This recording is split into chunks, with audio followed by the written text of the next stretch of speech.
Hello and welcome to Indo GAA, and this is a very special Indo GAA podcast. The boys are back in town. Mullane in the van, Ned in the shed. On the boys. I'll tell you now. The Bee Gees are back for championship hurling. We were trying to go the Bros route for the league campaign. Do you remember Bros, Verney? Oh, back in the 80s. Do you know why I remember Bros? Because famous. What a tune. Del Boy was selling Bros LPs in Only Fools and Horses. That's the only reason I know Bros, to be honest with you. But yeah, the Bee Gees are back. I tell you, lads, there's no better song in the aftermath, a Monday or a Sunday night after winning a county championship or winning a title, and you throw on the Bee Gees, you win again, and the place is just going bonkers. That's the one, Mull. That's the one. I love it. No. You win again, Verney. You win again. Boys, we're just going to do a quick segue because I think it's a very pertinent conversation to have. The Division 2, 3 and 4 hurling finals are on this weekend.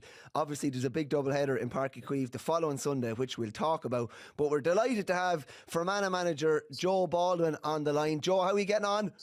Yeah, not too bad, lads. Thanks for having me on. Good man. Joe, it's Tuesday morning. We're recording here at 10:10. Tell us what sort of situation you're in at the minute with regards to your fixture at the weekend. Well, the situation at the minute is that we don't know where or when the fixture is. As you say, it's Tuesday morning, 10 o'clock. We qualified on Saturday after our win in Abbottstown at 4 o'clock. I just feel the whole lot is very disrespectful and very disappointing. We've got players that's based in England. I've got to try and organise flights to get them boys home. I've got caterers that I sort at the start of the week in terms of preparing food. We just simply do not know at this minute in time. And I get asked the same question. I've been doing this job for 6 years. You know, I get asked from a lot of journalists over the years, what can we do to try and help you promote hurling in Fermanagh? And at this stage, it's the same question. And we feel 6 years on, I'm still getting no respect. Like, any communication at all, no? As to why not a fixture? Well, we know that the fixture is this weekend, so it appeared on the RTE, site that it was on Saturday. Then it had gone back to Sunday. Then the referee was announced, but we still don't have a venue. We still don't know. We're completely up in arms as to where the fixture's going to be, what time the fixture's going to be at. Even in terms of our training, if our fixture is a Saturday, our pitch sessions would be a Tuesday and a Thursday. If our fixture is on a Sunday, our pitch sessions would be Tuesday and a Friday. Because the majority of the lads in my squad are students, and we don't want to bring them back on a Thursday, send them back to college and bring them back on Friday. And that seems to work very well for us. But at this minute in time, I've got several players on the phone yesterday, this morning again, local journalists who promote our game. They've got press deadlines today at 3 o'clock. I still don't know. Eddie, you're in the county game for a while. Like, this is an absolute nightmare scenario. Like, the great unknown. Not everyone wants a bit of certainty. Not knowing when the game is. You said, Joe, it was on one day and then it was on another day. Like, that's just, for a national final, Eddie, like, that's just not good enough. No, it's not, because you're trying to promote it. But I think the very basic issue here, and Joe mentioned there, is just respect, because players are living their lives around training, around the schedule. They need to know on a weekly basis, and I would even argue a monthly basis almost, what they're doing and where they're going and what they're at. And again, I think you can give a small bit of wriggle room, say, lads, be it Sunday morning, the fixture hasn't been made yet, lads, we should know later on today. But not to kind of even have that, because guys are probably trying to, like you said there, Jesus, manage college, coming over, work, everything. It's not even far from, it's not proper preparation for a final. It's a national final, and it's hugely important to both teams. So I'd be almost thinking at this point in time, be it the other teams, like saying, Larry, I'm sorry, no, we're not ready to go this weekend. We have to be allowed to prepare properly for this event.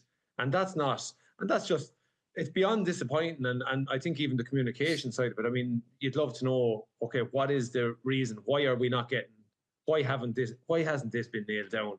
And like I said there, how are you expected to prepare and be right? And this is, at the end of the day, lads, it's a national final. You want to build it up. The players, the headspace for the players is the key thing to this. You want them to kind of almost be wheeling into this finding that sweet spot between being psychologically ready, but also looking forward to it. And it's very much the unknown on a Tuesday. Jeez, it's mad stuff, lads. I'm in shock. Yeah, Joe, it's enough of a struggle, I'm sure, with numbers and getting lads and promoting it than to be having to deal with this kind of rubbish. And it is a bit of a slap in the face as well, considering what you're putting into it. Yeah, look, it's huge. I'm actually calling you this morning from Ballycastle. I live in Coleraine, so my personal journey to training tonight is 2.5 hours. So even trying to plan my week around it, it's mad. Like, I know, and you don't want to get into a football v hurling thing here, but the Division 3 and Division 4 football finals were penciled in months ago for this weekend. They know exactly where and when they're going to be playing them. Like, logistically, I've got 2 players in England this week. Do we fly them back on a Thursday? Do we fly them back on a Friday? We've got the college lads who's in Dublin. It's the whole logistics of it, and it cannot be done at the drop of a hat. Like, the work that we do in Fermanagh it's phenomenal in terms of hurling. Only last week, there was 2 more senior clubs in Fermanagh, and it's not even heard of. Like, that's 2 more. We're only dealing with 2 to start with. Yeah. So we've now got 4 adult clubs. So the work that we're putting in, from my point of view, every year, you could ask the same question: what can we do to promote hurling in Fermanagh? What does Fermanagh need? We just need a bit of respect. We need a bit of clarity. Like, we don't know. 10 o'clock on a Tuesday morning it's not good enough. And just even from a promotion point of view, as you're saying, even the local papers, local websites, whatever it is, you want to ramp up the game. At the minute, you're not even sure what day you're ramping up the game is going to be on. Do you know what I mean? Yeah, well, they're going to press now. The local press, the 2 papers were very, very good. They give us sort of equal space with what goes on in the county. So even from a point of view of trying to get children into that, like, does parents know, are we going on Saturday? Are we going on Sunday? Sunday is Mother's Day. Are they going out there? So, like, we're trying to do the best that we possibly can. And, it's very, very disappointing. It's very hurtful, very disappointing. Yeah, no, it's a disaster of a setup. Just, Joe, quickly on your we won't go into great detail on it, but it's a remarkable tale. Your return to the sideline. You had a bit of kind of health issues last year. How quickly were you back on it? Just tell us exactly what happened and how quickly you were back and why you were back on the sideline. Yeah, look, I was diagnosed with having a stroke sort of this time last year, February last year, and then sort of 3 weeks later, I was back in the sideline. I was back for the National League game against Leicester. Look, it's what people do. It's hurling people. It's what we do. My father, John, would appreciate this. He originated from Passage East in County Waterford. So, look, hurling is in you. It's what you do. And I felt, personally, for me, the best recovery I could be would be on a hurling field. I won't just happen to be there that day, and the rest is history. But look, it's what we do. Hurling people do that. Therapy for everything, wife. Exactly, 100%. It'd be a nice little bow to put on the recovery, Joe, a national title whenever the game is eventually played. But Joe, thanks a million for joining us, and you might keep me updated privately about any updates about when we get an official fixture and that. But as of 20 past 10 on a Tuesday morning, we've no fixture for a national final at the weekend, which is really, really disappointing. Joe, thanks very much for joining us. Appreciate that. Thanks, lads. All the best. Bye-bye. See you soon, Joe. Good man. Best luck. Mull, that's absolutely degrading for players. I mean, it's. I thought we were going past all this nonsense. I'll be straight with you, and I know where the difficulty and the challenges that some of these counties had, because remember the GPA used to do the twinning, and we were twinned with Cavan, and I used to go up and do a couple of training sessions with the Cavan senior hurlers, and I'd be always watching out for the Cavan senior hurlers results, and they've made massive strides within the last couple of years. And I remember even one year we went up and I drove the whole way up to Cavan, and we couldn't even get in on the pitch. We ended up training in the car park. So you're joking me. No, that was genuinely this was 2009, 2010. And I thought we were well past all this nonsense. And I know Joe doesn't want to be mentioning the football, but this wouldn't happen with football, lads.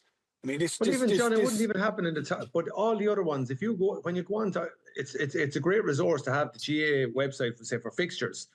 You can map out everywhere. Like, for anyone that's trying to plan it, and would say, from a club perspective, you're looking at where the county is playing and freeing lads up to go on those. You can see all that. Like, that's the very least you want. Like, your planner and plan it out. And to think that they're facing into a league final, a bit of silverware, and they don't even know if they're going to be playing this weekend, is just, as you said, we're gone beyond all that. That's not good enough. That is, and I tell you, someone has to be held accountable for this ridiculous carry on, because that's for a chapter like that. But if there's a reason, reason, then why have they not been notified of that reason? There could be a reason, there could be some issue, but surely to God, in the absence of a fixture, official communication, a phone call from somebody to say, look, lads, this is the difficulty, bear with us, we're going to, or whatever, or get them involved and say, that's all. Yeah. But sounds like Joe was totally in the dark there. Completely in the dark, which is not like, all you want is a bit of certainty, or we'll have a decision at this time, and then you can plan for that. It's not ideal, but you can plan for it. One thing I want to know, Mull, what did you do in the car park? What did we do in the car park? Jesus, and believe it or not, it was actually raining the same day. So there was balls going everywhere. So we couldn't get in on Kingspan Breathley Park pitch, but the car park wasn't too bad. We made the best of it. Yeah. So Jesus, I'll never forget it. Yeah, it was drove best part of 4 hours up, and to be told then that we can't get in on the pitch. But to be fair to Cavan, I think they've turned the corner, like, because you can see with some of their results, and they seem to be going whole towards putting in a bit of promotion towards hurling, and I think they've extra clubs up there now, so it just goes to show you that that it can be done. But when you have these stumbling blocks put in place, I mean, it can throw off players as well. Like, some certain players that go, well, look, this is our All Ireland final, and this is the way we're being treated. And as Joe just touched on there, like, he's lads travelling over from the UK and trying to put plans in place, and the difficulty in trying to overcome that planning and having everything spot on. I mean, certain lads just, it can go the opposite way, where certain lads will say, well, Jesus, why should I bother the following year? Like, and we don't want that, like, Well, at the very least, it should be in Thurles, Limerick. Yep. Do you know what I mean? In wherever, Croke Park, it should be in the top hurling venues. That's to me, that's a good, like, not disrespecting other venues in the area of the country, but lads that are hurling, like, we got to hurl in some of the top county stadiums. So to me, there should be a reward in that regard too. Like, bring them down to Simple Stadium, make a big fuss about food, the whole. Do you know what I mean? It should be a proper event. Right. We're just a week after Patrick's Day, all right? We're just a week after Patrick's Day. We had an unbelievable fixture, Crow Cup fixture between Presentation at Roy and Thurles CBS. Why couldn't someone would be thinking outside the box and say, right, these counties, Division 3, Division 4, even Division 2, have them on the same day along with the Crow Cup on Patrick's Day, and make it a big festival for some of these counties. Something along those lines. Then, and make these lads feel equally as important as the Joe McDonough or the Lee McCarthy players. And I think I 100% agree, Eddie. I think something along those lines, has to go into the planning going forward into the future.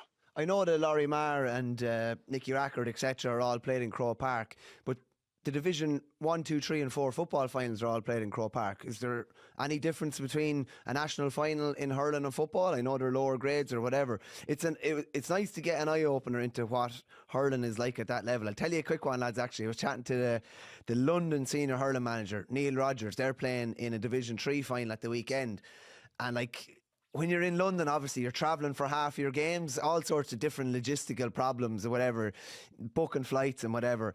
But he said previously they used to fly with a certain airline, and if they were playing up north, they'd be maybe going to Tyrone or going to Donegal or wherever, and they'd be going through Belfast, and they'd be bringing the gear bags on with them.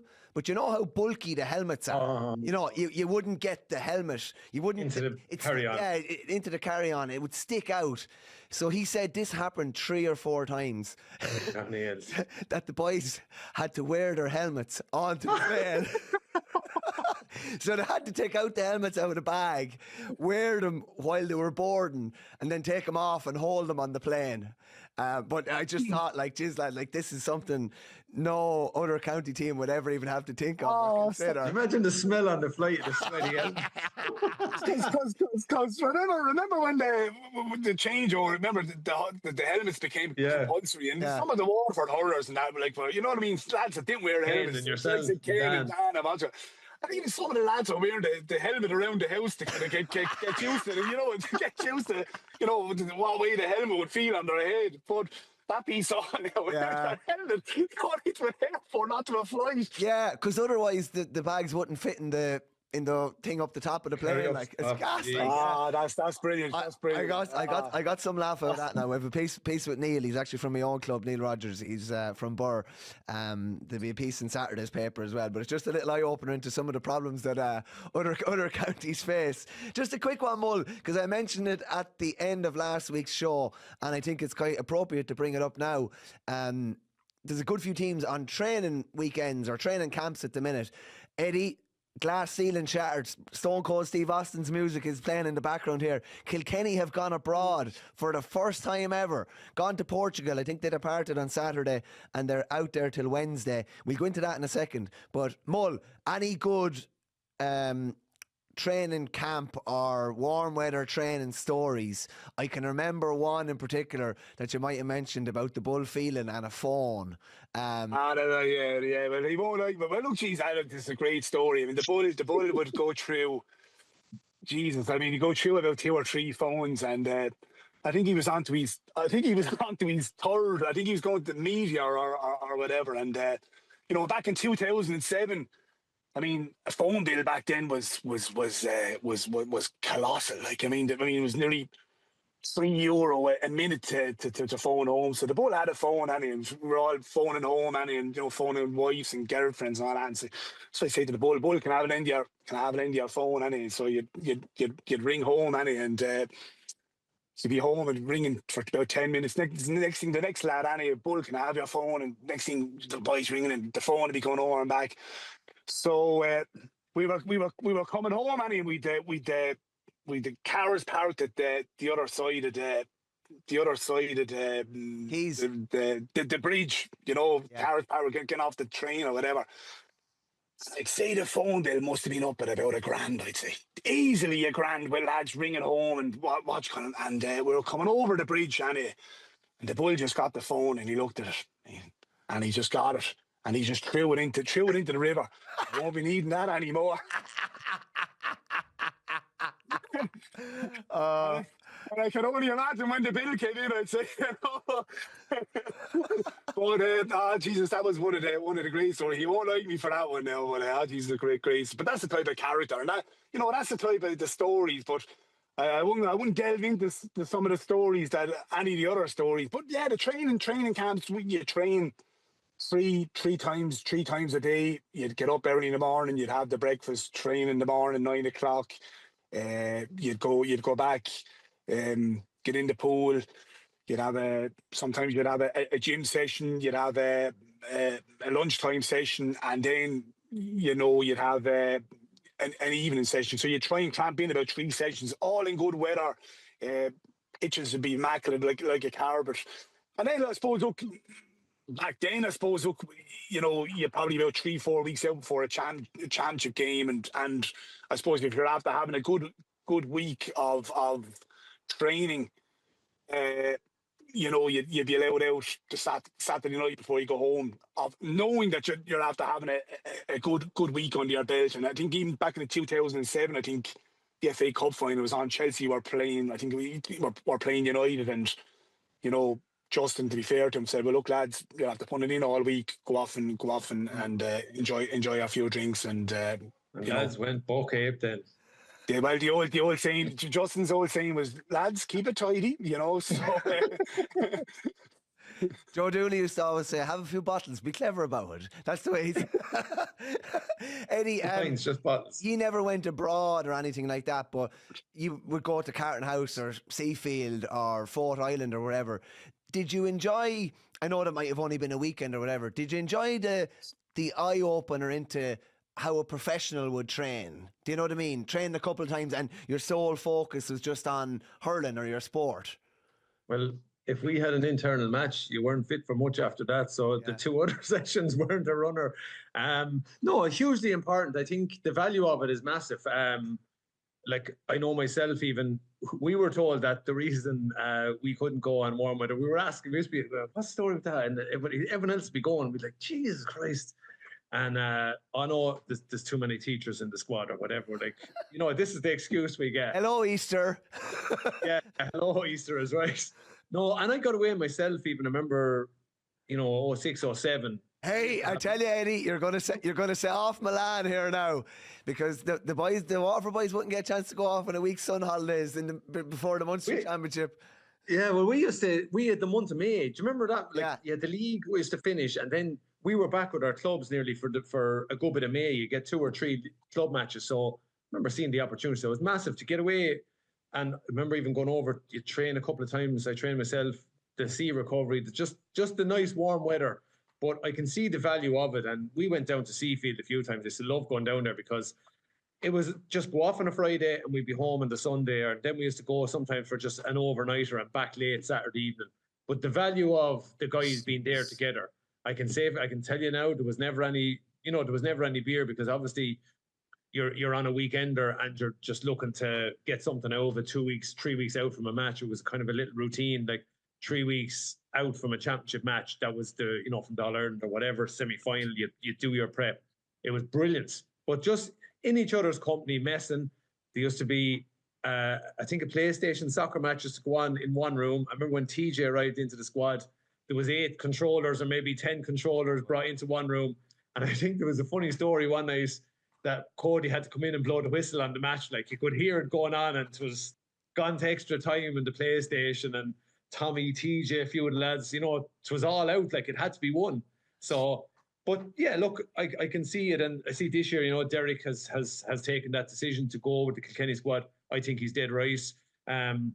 I got a sense of the costings around camps and all that, lads, and it's a big one. There's big money involved. Like, and I know in the last couple of years since I was gone, whatever, there was a pitch below in Photo Island, and it's big money, something like that, to go down to a hotel and get the lads away.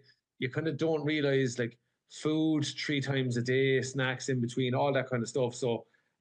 But like, I can see the value of going away for 5 days. I think the Kilkenny lads are gone since Saturday morning and they're back tomorrow at some stage.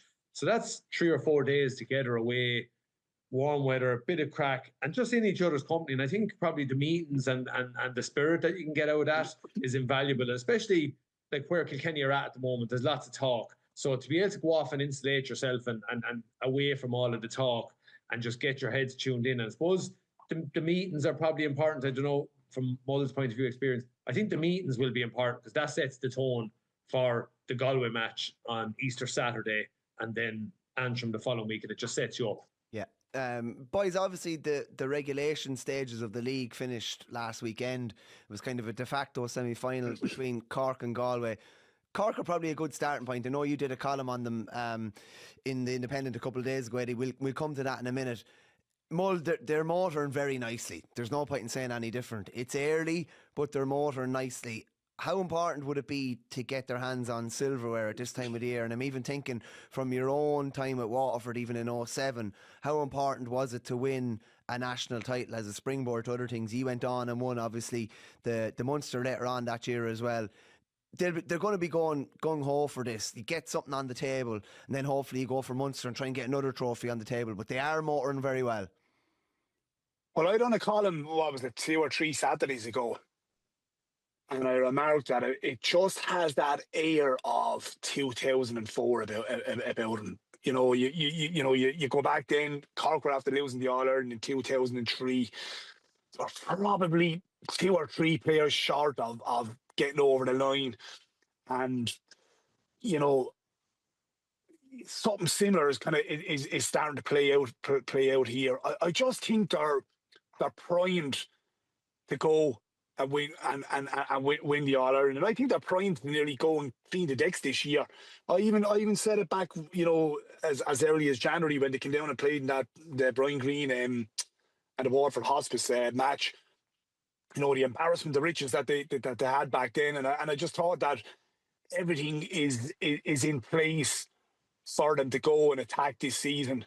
And I just firmly believe that they're in a really, really, really good place right now. And look, Jesus, I mean, you can just say you can say it's the league, but what they're after doing the last 2 games, and people say, are they peaking too soon? They're not peaking too soon.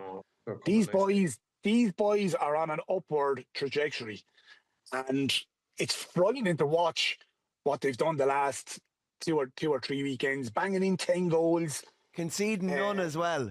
Conceding none. They have that kind of, they'd remind you a small bit of that 0-4 team, where that 0-4 team, 0-5 team, which were a remarkable, an unbelievable side, were able to hurl any way you want, but they were able to, physically go and take on any team.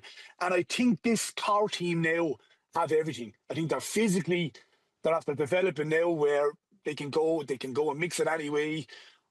There's no doubting that their skill set is just off the charts. I mean, look at their forward division, then. Their forwards, I mean, it's scary, the array of talent that they have at their disposal in their forwards. I think the big one that's after coming out of yesterday in particular is that Hayes is okay. Yeah. I think there was a big worry there that he could have been gone for the whole summer. And I think he's possibly the one player that, albeit you talk about this array of talent that they have up front, he's the one player that they could ill afford to lose. And thankfully now he's going to be okay, because he was fighting last year to the 2 Limerick matches, the 2 Limerick successes. Well, Eddie, you look at Cork, the way they're playing and the way they're mixing it up. They're going short, they're going long, and he's key to, if Cork decide to go long, with himself and Dalton, I mean, they can go just route one. They can go into the full forward line, or Hayes can kind of come out as a second centre forward, and they can bomb balls down from puckouts as well. And just going back to your original question, then I suppose, Michael, ourselves in 2007, we lost I lost the part in 98. We lost the league final in 98. We lost in 2004, never performed. We won a couple of months of championships. And we just felt that we needed to go, and albeit it was a National League final, we needed to go and win a national medal, whether it be an All Ireland or a national title. And I mean, there was no better way to go and win it than beating Eddie's team in the final. Now, did we poke a bear along the way? Absolutely. But I mean, the reward and the bounce that we got off of that, of finally winning a National League title, was unbelievable. We pushed on then and won the Munster final, and I think likewise would play out. I think if Cork were to win the National League final next week in front of our big home following, I just think they're on the crest of a wave. I just think there's a real good feel factor around this Cork senior hurling team this year, and I think they're going to take some stopping, Michael, myself, Eddie, the premise of your column was the steel that they now have, and that would have been definitely my big bugbear with them. Yeah. The lads could walk through their defence at different times and they weren't going to be met. Like, it's a dream for an opposition team. Now you think you're going to be left up in Rosette by Downey or someone like that if you try and go down the heart of the defence. But they've added that steel, and that's maybe coming from Pat Ryan with the 20s. I'm even thinking back to the last under-20 All-Ireland they won, and Pat wasn't even manager. It was Ben O'Connor that was manager. But they bullied Offaly that day. But I go back to Verney, and I've touched on it, and even by speaking to Doug, they've really, really homed in on the S&C, where it's monitored now. It's done as a collective. Whilst before, as I keep coming back to, they were left go off. They had their program, and it was nearly the trust was put on the right. You go off and you do a program. But now they meet up. Supervised. It's supervised. They meet up collectively as a group twice a week, and you can just clearly see the difference in the physicality. Even in their appearance alone. the work that they're after putting in the last 2 years has really started to show, you know. I don't know the ins and outs of that, Mull, but in my head, I would think that some of them maybe were focusing more on the nicer elements than. That's just what I think. Anyway, I think I think that probably captures it, and it sounds like I was even listening to Hoggy's interview Saturday evening.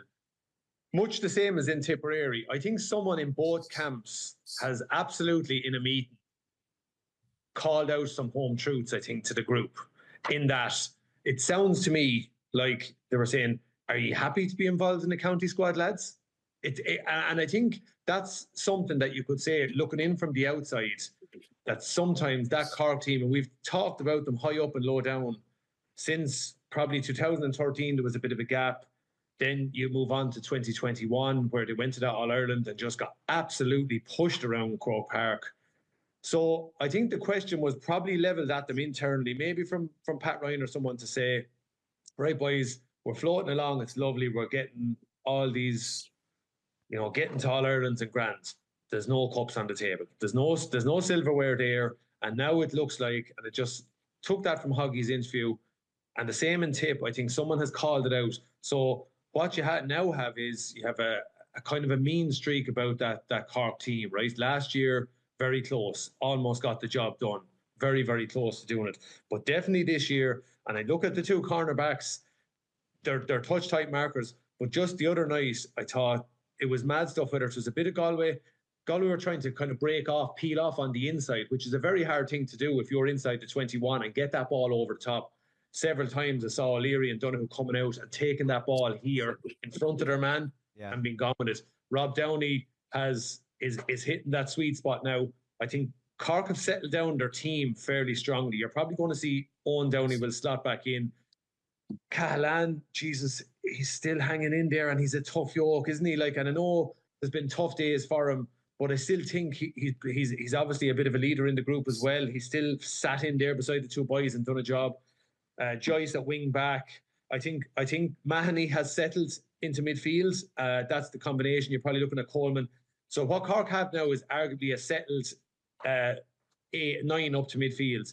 Then here's where the riches are. But I thought on Saturday night too, there was an aggression about their forwards. And okay, Galway weren't as good as they could be, but there's an aggressiveness about this Cork.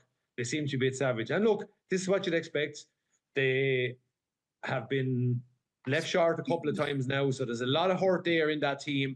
And now, are they ready? The talents, probably the dilemma for Pat Ryan now is, in some ways, is he's looking at 2 or 3 lads and going, oh, which of them do I pick for that spot? So it's now down to, well, if I pick this lad, you know, there's so much available to him. Then what you're seeing with them, though, is they're unloading really strongly. But just on the last point I'll make is, they seem to have that mix right. You know, in Limerick, we saw Limerick when they were in their pomp.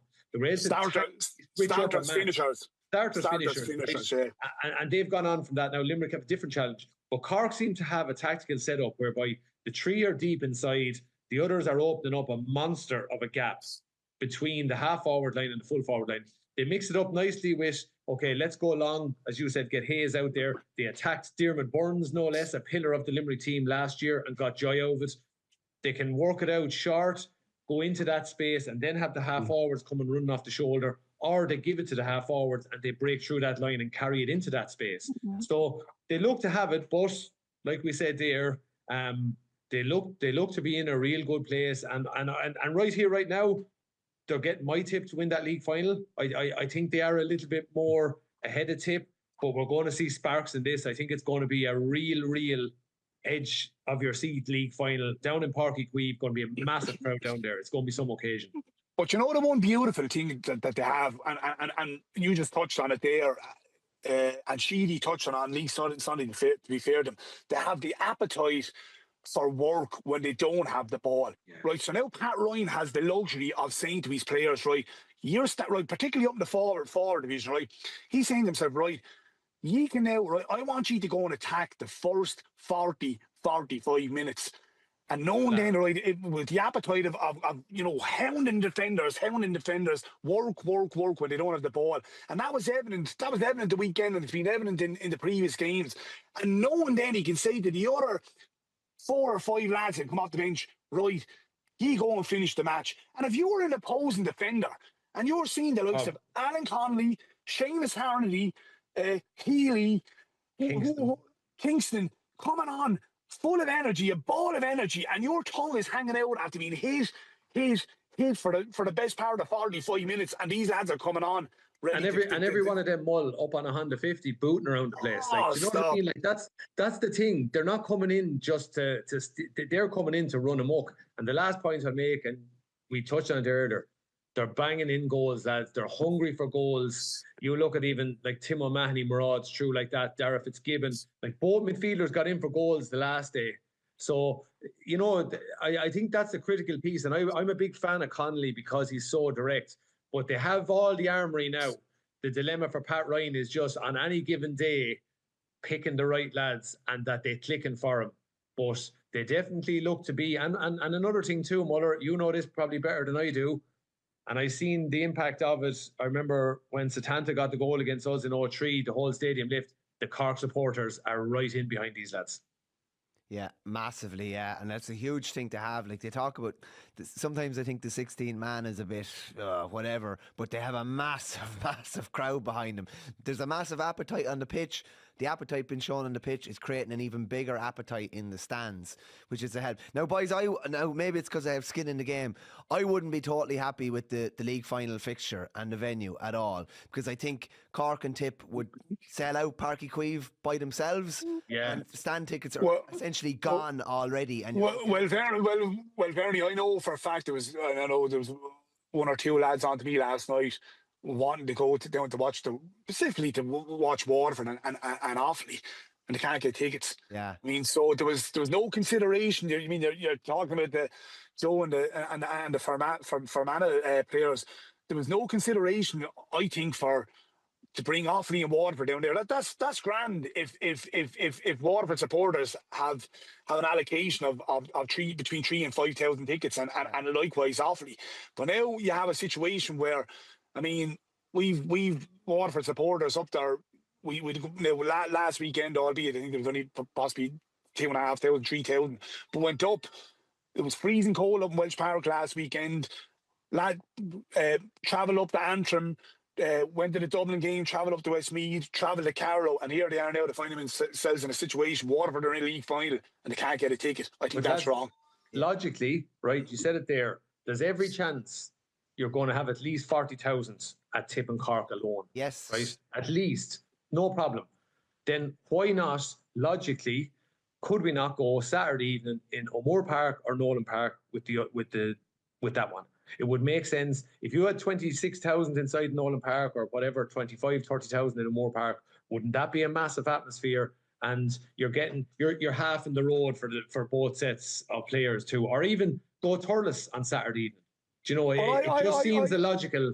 I wouldn't rule that out now, Eddie. I wouldn't rule that out because what you're going to have now, albeit we're 10 or 11 days out, you have an awful lot of disgruntled fans, and I wouldn't rule out Waterford and Offaly being pulled out of Páirc Uí Chaoimh and going to Nolan Park on Saturday evening. If you're Cork, you want all them tickets. We want all the tickets at that match.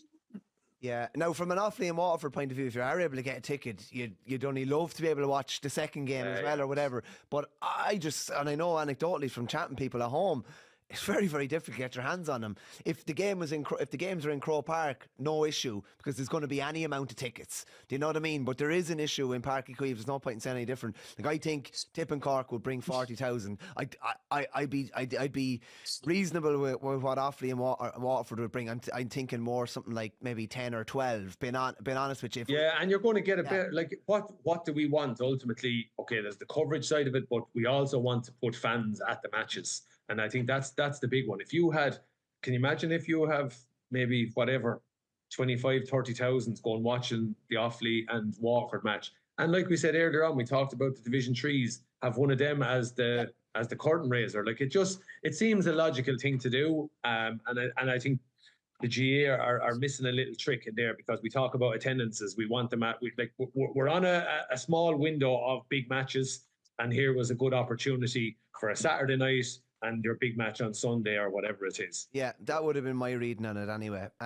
Lads, just quickly, it's not specific to any one game. We'd probably look at the Offaly Waterford game over the weekend, and maybe the James Mahan incident, and we'd look at Kilkenny and Tip from a few weeks ago, and probably the Alan Tynan one in particular. What do you think, lads? Like, it's like there's a game on a Saturday, and this was the case with Conor Cooney's one on Mike Casey. Like, to me, that was a stonewall red, like really dangerous tackle. He's not that type of a player, but that was a really bad tackle, like really, really bad. And then all of a sudden, he gets a red or 2 yellows for different incidents. Then we have the Sunday where lads are getting straight reds for not even making contact, and you have the James Mahan one last Saturday where there's no contact made. Johnny Murphy and Sean Stack have a conflab, and all of a sudden he gets a red. It'll probably be rescinded, well, hopefully, but even the fact that they have to go through the discipline. But Alan Tynan's one wasn't rescinded, no, it wasn't rescinded, which is mad. And okay, you can argue it's intent, but ridiculous. No contact. No. Intent for what though, Eddie? Like, do you know what I mean? Like, no, but like, as in, he's going in to put a good hit into it. I have no problem with that. That's the game. Yeah, but like, and what's more, what was more, I was actually at the game. What was most laughable then was, you know, Johnny Kelly was tearing his hair out on the sideline, and then, you know, Johnny comes over then and gives Johnny Kelly a yellow card. Yeah. Gives him a lecture. Like, I mean that bit all for me. I mean, but lads, these calls are so important, and players, they know the significance. And I just touched on it about 2 weeks ago. They know the significance now of having numerical advantage. And if you we touched on it, if you go down to 14 men, you're going to have a difficult time in overcoming the team that have the numerical advantage. And that was, we seen it again the weekend with Waterford and Offaly. Offaly went to a certain point in that game, and then they just ran out of steam, and Waterford took over. And, you know, the stats don't lie. The teams that have numerical advantage, you know, are you know, in a great position to push on and win the match. And even from a Waterford point of view, I think even going into the league final now, I think Waterford, from a Waterford supporters point of view, I think they need this game in 2 weeks' time. And I think what they really need is, I don't know what the Offaly approach is going to be with the under-20s and that. I think what Waterford need, Peter Queally needs in 2 weeks' time, is they need Offaly to come full strength and throw everything at Waterford. I think Waterford will know where they stand in 2 weeks' time if Offaly go and do that, because the two tests that they've had to date, Dublin and Offaly, when the game was kind of in the balance, you know, it was only kind of in those two games that when Waterford had numerical advantage that they kind of took over. But I'd like to have a look at this Waterford team in 2 weeks' time when it's parity on the field, and Offaly come and throw everything at him. And I think Peter Queally will want that as well. And I think that's why I think being in the league final, and albeit it's 2 weeks, it won't be 2 weeks out because Waterford have a 3 weeks, so they'll be three weeks out. And I think it's perfect for Waterford now that they find themselves in this league final, and they'll get a good test to see where they are in 2 weeks' time, you know. But the worry is then if they're still at a huge risk of going into Munster undercooked, because, you know, and that's the worry for Waterford. But going back to the thing, Mick, why can't we, like, is it? I know we're so conscious of, we've seen the horror show that VAR has become, right? And I'm not looking for that, but surely to God, somebody sitting in the stands, we're hearing about communication. This is another bugbear of mine. You see something happening and you say it to a linesman, oh, I can't say that, but they're all mic'd up. Yeah. And yet if a ref goes in and asks for a question to give information, they tell you, oh, I can't do this and I can't do that. They're all in communication, very simple. Can someone just tell me? And I know all it is. If you were to just think of it, we were at home. I was at home watching the Conor Cooney ones, and you kind of go, very simple. God, that's a red. And the second one then was a perfect shoulder tackle in my view. And he gets a yellow for it that sends him from the pitch. The point being, if there's a call like that and someone can look at it, because the refs in that moment in time, they get a millisecond to make the call. And clearly Sean Stack, depending on his position for the Allentown one, I seen him making noises, making shapes as if, Cian Kenny's head went one way or the other. This was his justification for it. But at the end of the day, he missed. So therefore, if we have someone that can just feed that information down to him, quickly. And that's all it is. Because the point being, if that's going to be a game changer for the player and for the team, their season, you go back to the year one, John, Aussies won below in Limerick against Hip. The goal that never was. Yeah. And it has a huge impact on the season. And we'd like to get those decisions right. If this was an additional tool to help with those 15, 20 seconds, give the information, away we go. Well, Eddie, there's no way that somebody sitting on their couch should be better informed than the referee standing on the pitch. No way. Just a quick one there. I just want to go through something really quickly here. I was chatting to Owen Cadigan the last day or two, and just about he's pushing for VAR. He doesn't want changes to hurling. He just thinks it would help. And I just want to read out his points here, because I think they kind of touch a lot of bases. How I would envisage it happening in my head would be very similar to the rugby. For anything that's going to make such a massive impact on a game, especially a red card, why not just have a video replay? I know people will say, well, you have to trust referees and you've got linesmen. When you think about it with Hawkeye, we have two pairs of umpires, a linesman and a referee, and we still have to go to Hawkeye for decisions that we're unsure on. So why and it's not, only in 2 pitches. Yeah, so why not do it for a sending off? I think it would actually give the referees a little more confidence and clarity, because if you compare it to the rugby, look how confident the referees are on the decisions that they make, because they know that they're more or less 99% right most of the time, because they have assessed it and looked back over the video. They can make a clear decision and everyone moves on. Instead of, imagine a head-high contact in Ennis next month when Clare play Cork and Munster, crowd in on top of the referee, putting them under pressure. It could be a SH1T show if they continue to go the way they're going.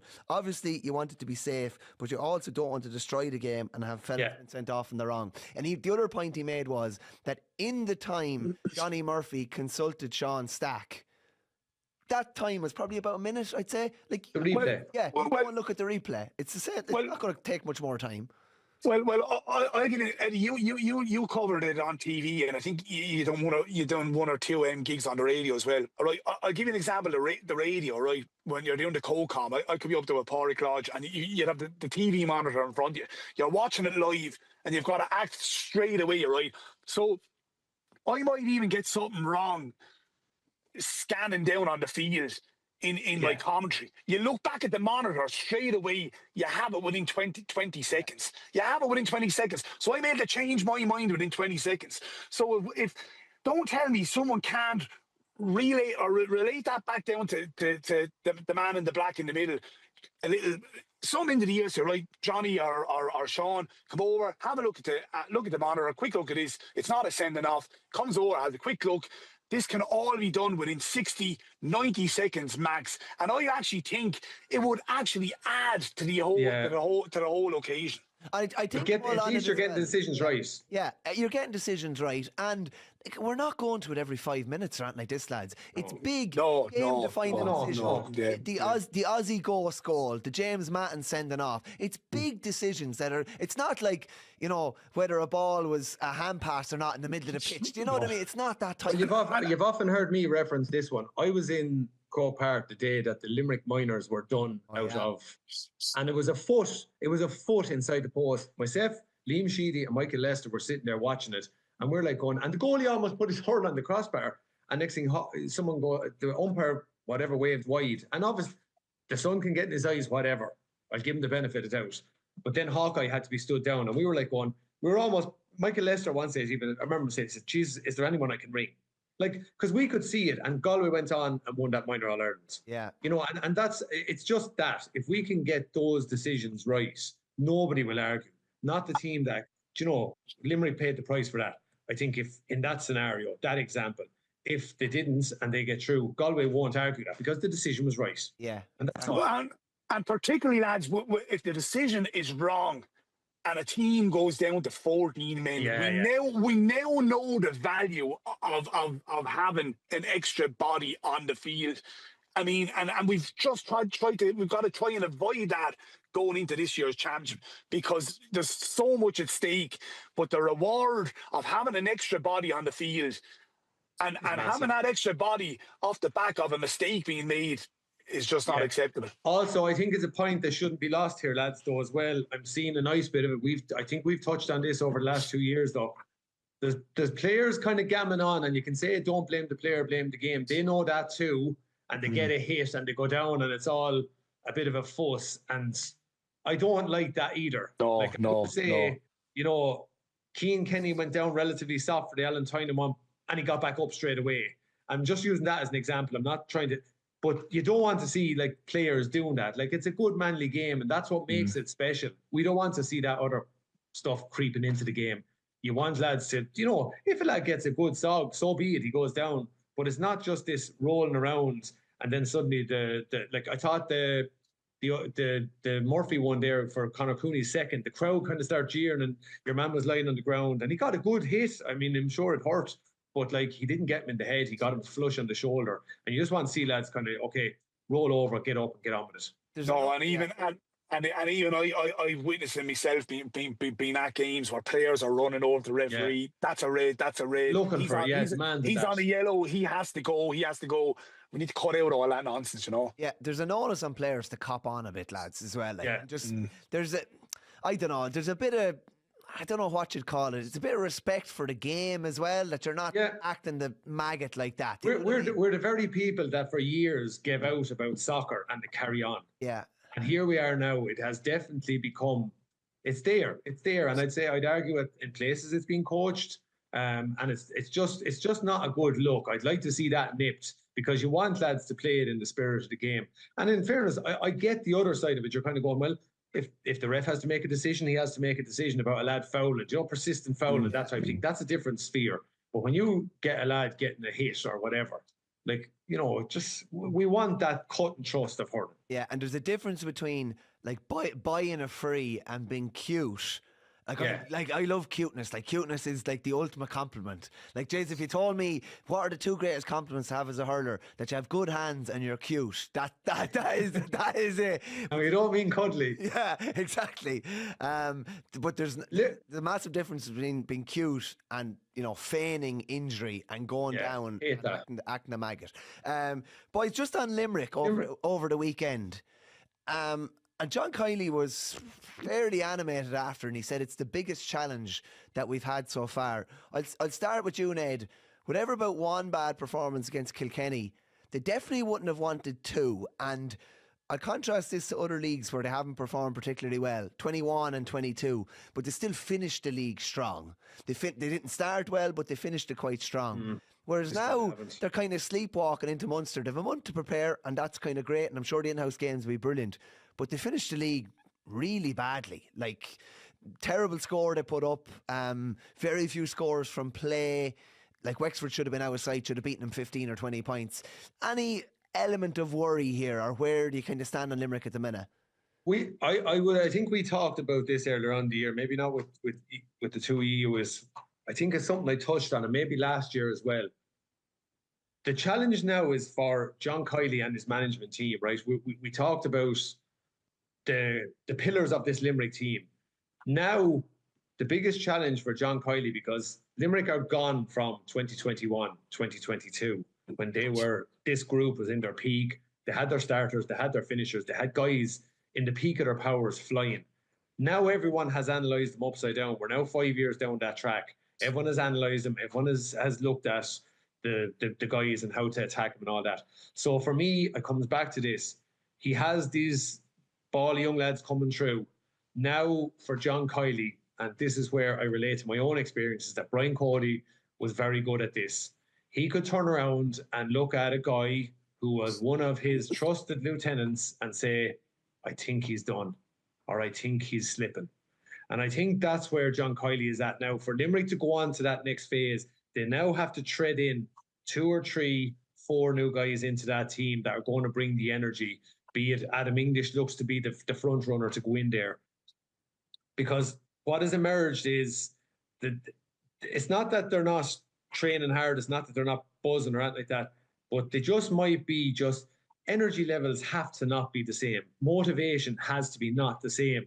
And it might sometimes motivation, I can definitely say for me in 2010, I thought I was motivated. It was a little bit false. So you don't address that. So that's where the manager now and his management team have to look really deep at the players now and say someone is done or one lad is under pressure here. Now it's time to give this guy his go and maybe use him sparingly or use him for a match in isolation.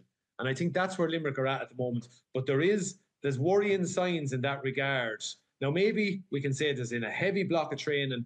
I still don't think there's the answer. I still think, and I suppose the other flip side of that is, as a Kilkenny and a Leinster man, Wexford are in a good place, lads. Yeah. That's a good result. That is a serious result to go down there and do that. It sets them up nicely for a Leinster campaign. Yeah, just on Wexford, like Chin coming back in has just turned their campaign completely around. They look at different teams since he's come back. Molly, we're going to come in now. But just on Limerick, I mean, you're saying that they're going to have to re-energise it with 3 or 4 players, Eddie, right? You're talking to 3 or 4 players that they could re-energise it. They're all from 8 to 15 up. All right, yeah. It's at the back that if I was a Limerick supporter, sorry, Paul, I think the back needs a little look at. And I don't think they have the players at the back because like you go through it, right? The age bracket at the back between all their players at the back, they're all between that age bracket between 29 and 31 years of age. All right, and if you're a young gun or you're a Cork player coming up, and albeit these lads have 5, 6 All-Ireland medals behind them, right? You're fancying yourself going in saying, right, this lad have an awful lot of miles in the clock. You're watching him on the TV saying, yeah, you know, is this lad after losing the yard? He's not as touch-tight as he was 3, 4 years ago where you wouldn't get a sniff off him. You draw comparisons between Limerick and Kilkenny because, you know, they're the 2 ultimate teams that we've had within the last 40 years. But you look at the difference between Kilkenny and this Limerick team. I think he needs to inject a bit of pace at the back. You look at what Cody done, right? Coming in around 2011, 2012, he put Paul Murphy in cornerback. He put Killian Buckley in halfback. He Conor Fogarty, who was able to go halfback midfield. So those were 2 or 3 players that were bringing energy. They were bringing legs into the Kilkenny. And on that, over the next 3 years into 14 and 15, who was the players that Cody left out of starting 15? No less than Tommy Welsh and Henry Shefflin. Yeah. So that's where Kiley, to a certain degree, he trusts these guys. They're his go-to men. They have been. But now, I suppose he has to look at it in the cold light of day and kind of strip away a small little bit of it. Like, he has undying loyalty for them lads. Absolutely. They've served him so well, no more than Brian Cody did. But it got to a point where he was able to make that decision and say, do you know what? It's now the Richie Hogan and TJ show. It's now, do you know what I mean? And that's the challenge. And I suppose that's what we're going to do. We're going to draw those comparisons. So therefore, for Limerick to kick on to the next phase of their possible legacy, he has to probably look at that. And I think it's not writing the epitaph of some of these lads. But I was in there the day that they played Kilkenny, and I don't know.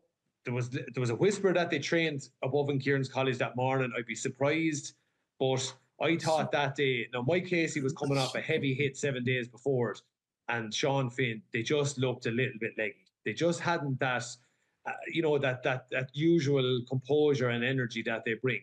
And that's probably the challenge for Kiley. Does he step back off them a tiny bit, or does he squeeze them and see what comes of it? But there's a little worry there now, and they're the question marks. Now, the only thing, you throw Donoghue in, you will O'Donoghue in, you throw Kyle Hayes in, lads, and you're talking a different machine. But the only worry I would have is the legs at the back. And just touching on Wexford, I think Wexford are in a great position now going into this Leinster Championship. I mean, albeit they're relegated, but would you much rather be in Wexford's position now going into the Leinster Championship after finishing the league off the back of winning 2 of their last 3 games than the position Galway are going into this Leinster campaign? You take Leinster's, or you take Wexford's position all day long, Absolutely. Just quickly, lads, on Limerick, right? This is throughout the league. injuries picked up to the following players. Some of them multiple injuries. Will O'Donoghue, Mike Casey, Darragh O'Donovan, Kyle Hayes. Declan Hanna hasn't played in the league at all. He hurt his leg. Pulled out Sunday, yeah. Carl O'Neill has 2 hamstring injuries. Peter Casey, Garrod Hegarty, and obviously Nicky Quaid is long term. I think what you said there, Ned, I think signs would suggest you have to ease off a small bit. If lads are breaking down a bit and they're at, like, Will O'Donoghue's rarely broken down before. Darragh O'Donovan, this is kind of a similar calf problem. Need to be careful with him because he was good for the hour he was on the pitch the other day. And it's Mull said it there, Mixer. Miles. It's just there's big mileage on these lads now. I was straight with you. I think Darragh O'Donovan is huge, boys. To me, he's the he's a key player. He's the kingmaker, lads. It's only when he's not playing that you realise how good he is. It's only when he's not playing you realise the service that he gives to Galan. Boys, they've played 7 All-Ireland semi-finals. Pat Ryan was just saying this to me. I hadn't thought about that much. 7 All-Ireland semi-finals. They've won 5. The 2 they haven't won, Darragh O'Donovan didn't start the 2 of them. Okay, and maybe that's a coincidence. And Barry Nash. And Barry Nash as well. He came on, obviously. Yeah, he didn't start the 2 of them as well, yeah. But they need all those players on the pitch. I'm kind of the opinion that I actually think Kylie could end up going back to the tried and trusted pretty much. He will. I honestly think he will. I think Adam English will start. Carl O'Neill is kind of a starter already. Will anybody else start? Maybe Aidan O'Connor, but I'm not sure. But I'm not sure. I still don't know if he'll go with him. I think he'll go with the Bull O'Brien and Galan. And maybe then what other mix, like is it Adam English inside, and then is it whoever it is, Hego out in the half forward line with Cotton O'Neill and stuff. So there's a fair bit in it. But look, and we're not jumping in here and going, they can still come out, but there is a challenge there for them. I think there's absolutely a challenge there for them. And I think what they're seeing now is other teams, like here's where the proof will be in the pudding. They're going to Thurles on Easter Sunday. That is going to be an absolute belter, particularly with Tip knowing the value of a win there as well. Yeah, and I hope Tip are coming into it. I hope from a neutral's perspective, I hope they're coming in after, either winning a league final or been beating a pint in a classic or something like that, and coming in with a ball of confidence. Boys, we'll just wrap it up, and I should have teed this up beforehand and putting you on the spot here. I want your pecking order, 1 to 5. What's your hurling pecking order at the minute? Mull, you're a dickhead, Mixer. Don't edit that out, lads. Leave it in. He's not wrong, to be fair. Mull, I'm going to go to you first. Give me your 1 to 5 in hurling at the minute.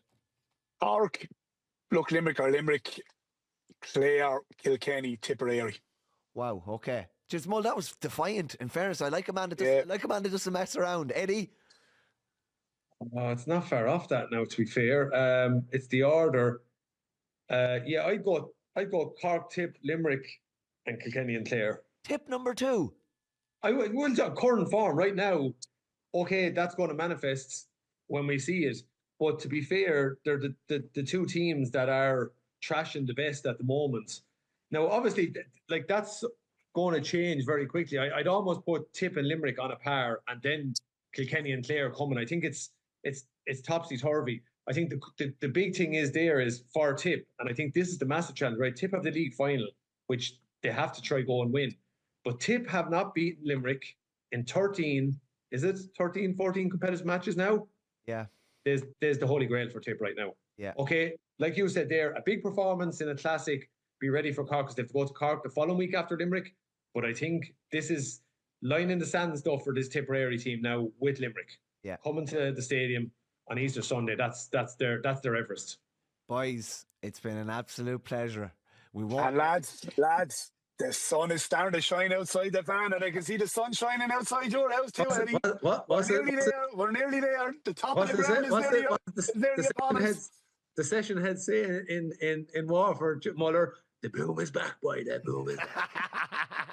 Great stuff, lads. We won't leave it as long to meet again. I appreciate your time, and can't wait for the league finals, and looking forward to the championship just around the corner as well. Thanks a million, gents.